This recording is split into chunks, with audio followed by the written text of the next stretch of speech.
oli siin mängujärgseks intervjuuks saanud enda juurde Kehra peatreener Indrek Lillsoo. Oli esimene poolaeg ja teine poolaeg Kehra jaoks täiesti erinevad. Esimesel poolajal tuldi hirmsa hooga, hirmsa tahtmisega peale. Mis juhtus teisel poolajal, mis juhtus riietusruumis? Ei, ma isegi ei ütleks, et nad nagu väga erinevad olid. Et võib-olla Põlva põhjustas selle, et meil natuke tekkis niisugust ebakõla, et meil mõningad kiiresse minekud, lohakad söödud, mis tulid meile endale tagasi väravateks.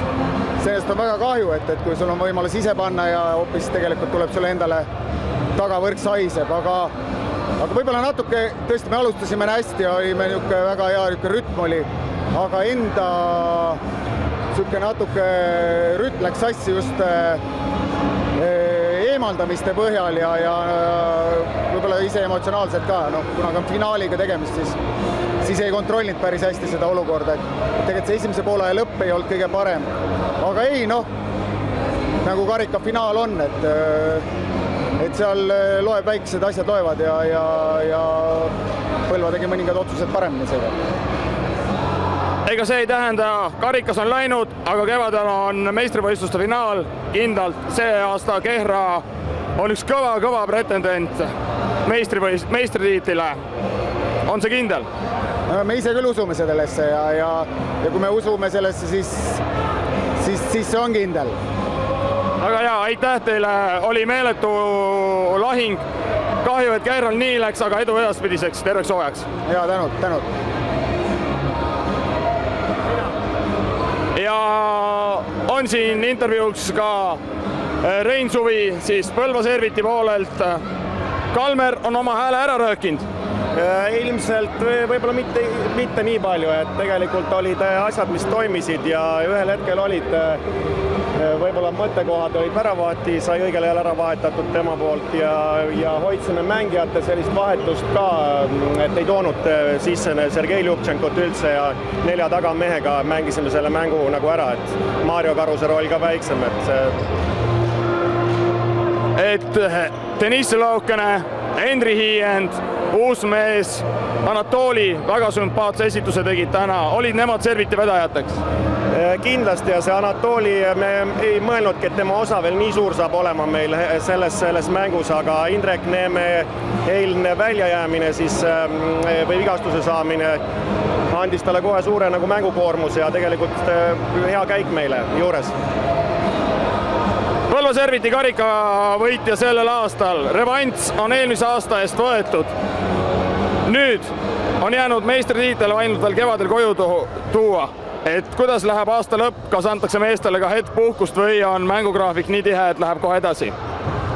Kindlasti tuleb ju neid puhkepause vaadata ja meeskonna tegevust planeerida, et Eestis ei olegi tegelikult ju ma arvan siin kõigil klubidel, kes siin eesotsast mängivad, et neil on kõigil ka Viimsi kaasa arvatud Viljandi, Kehra, et eesmärk ju nii karikavõitjaks tulla kui Eesti meistrivõistlustele, ega siin Eestis selles suhtes oma riigi meistrivõistluste väljund ongi see on nagu selline eesmärk kevadel ka. Igatahes palju õnne meeskonnale, treeneritele, fännidele ning kohtume juba järgmistel lahingutel. Ja aitäh. See oli meie viimane intervjuu siit Põlvast Mesikäppe hallist. Karikas nii meeste kui naiste arvestuses on jagatud. Kuidas läheb hooaeg edasi, eks seda näitab aeg, aga nüüd autosustamine.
Head pealtvaatajad, me alustame autasustamistserimooniaga, aga enne kui me asume korrikavõistluste autasustamise juurde, siis tunnustame 2016. aasta parimaid käsipallis.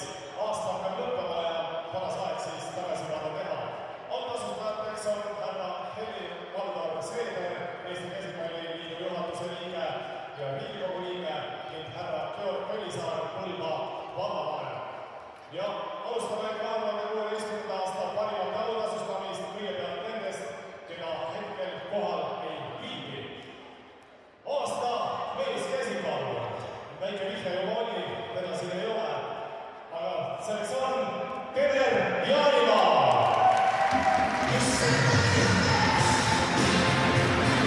Ja Teder mängib siis hetkel Saksamaa klubi eest. Aasta naiskäsipallur Alina Monkova.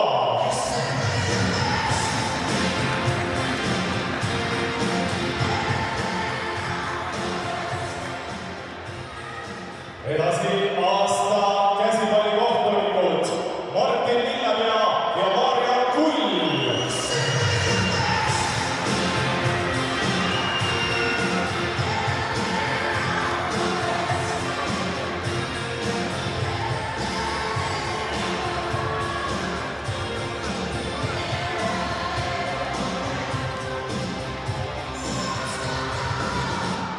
Aasta 18-aastased ja nooremad näinud käsipallis Mariette Olle Münster, spordiklubi Tappa.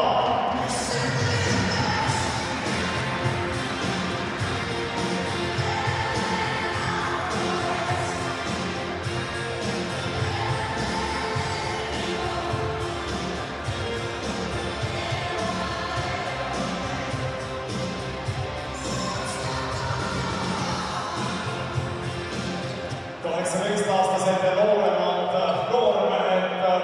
Aasta käsipallur on Markus Piitkar, Haapsalu.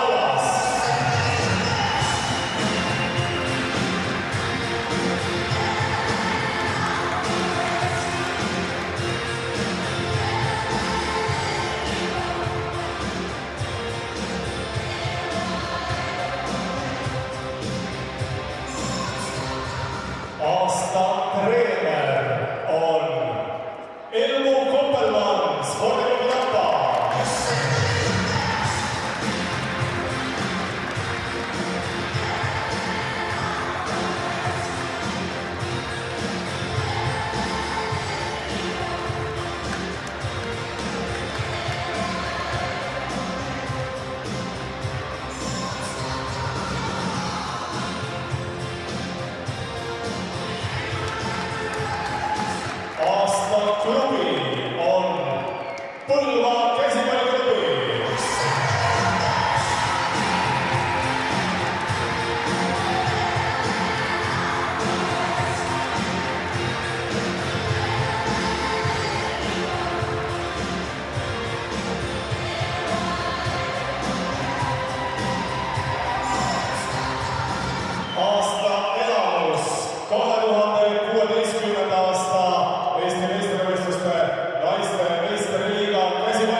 võistluste autasustamist. Alustame 3.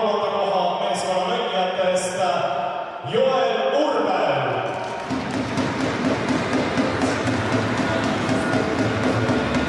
Ott Varit.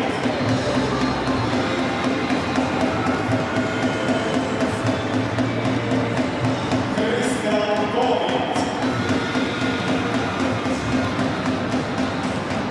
Vitali Volovjov.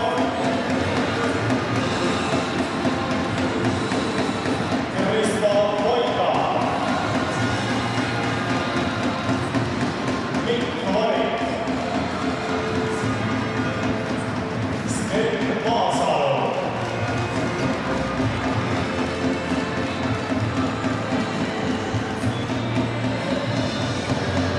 Rasmus Ots. Sander Aasmäe.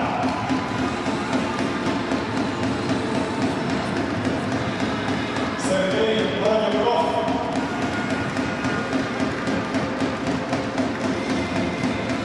Risto Järve. Mart Lõpp.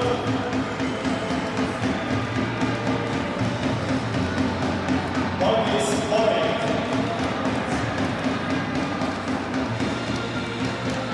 Peeter Varik. Robert Lõpp.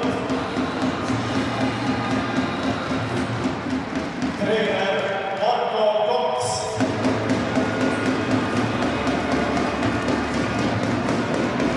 Esindaja Ae Puru.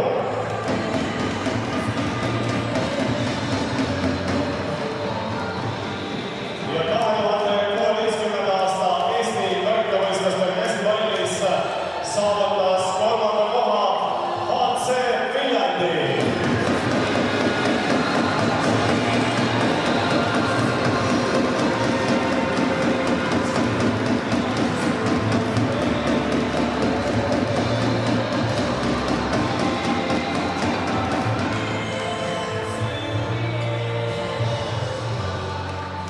Ja teise koha meeskonna mängijad Anti Rogebau,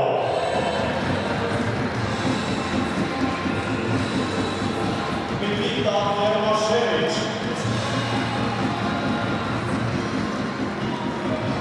Kaspar Lees,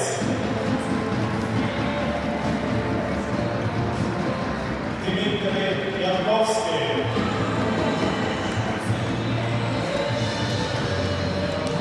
Marko Slastilovski, Mikola Laul, Ingmar Kasut, Jorma Käsper,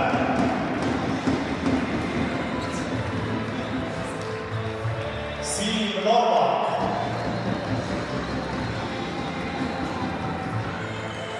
Kaupo Liiva,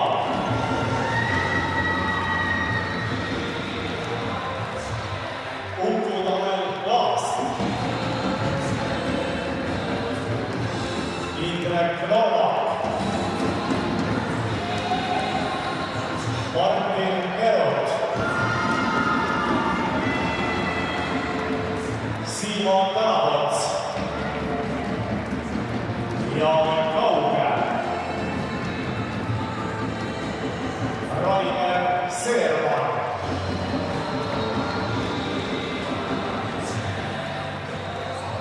treener Indrek Linsoo,